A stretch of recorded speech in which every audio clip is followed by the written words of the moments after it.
Et tout l'été, nous faisons connaissance avec nos grands chefs cuisiniers, loin de leurs fourneaux.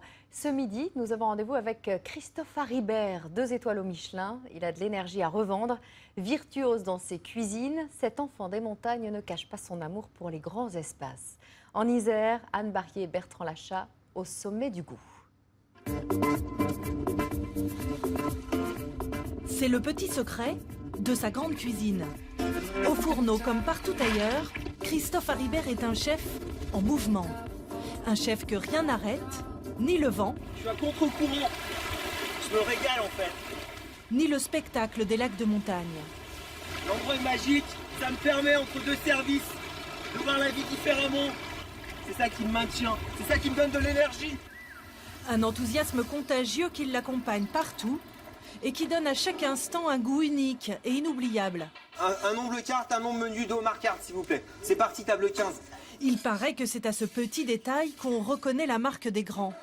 Ceux à qui, justement, aucun détail n'échappe. Comme les asperges, là, on les a pochés, on les a rôtis, pochés 1 minute. On va juste les rôtir comme il faut. Voilà, on va les dorer correctement. Il faut beaucoup d'attention, beaucoup d'envie, beaucoup d'amour pour que ce soit vraiment tout le temps millimètre au niveau de la cuisson, de l'assaisonnement. C'est toute une succession de petits détails. Asperges, omble chevalier, carottes, homards. Dans l'assiette, une nature en miniature. Ça, c'est la lavande. Toute petite fleur de lavande. Pour la mâche. L'inspiration, quant à elle, est à 1800 mètres d'altitude. L'Aquilée millefeuille, en fait, c'est un petit côté herbacé, c'est un petit goût de sève de sapin, mais très léger. Je le mets sur le homard, c'est très bon. C'est très subtil comme goût. J'adore ce goût.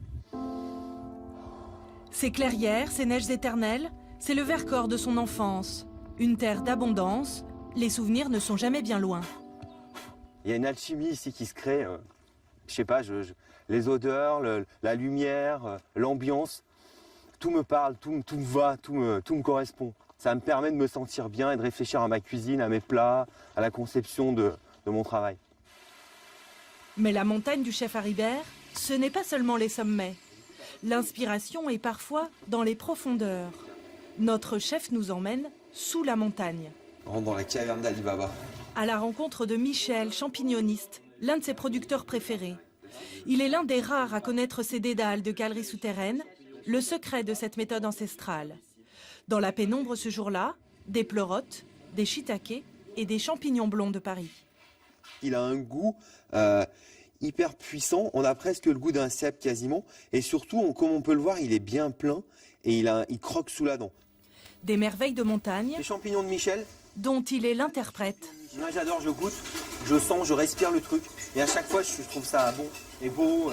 Ouais, ça me plaît. Je trouve ça magique. Je m'émerveille de ce qu'on fait. Je suis un enfant. Un zeste d'émerveillement, une pincée de magie, de passion. Cette recette lui a déjà valu 2 étoiles, mais pour cet enfant des montagnes qui navigue sur les plus hauts sommets, la 3e n'est peut-être pas bien loin.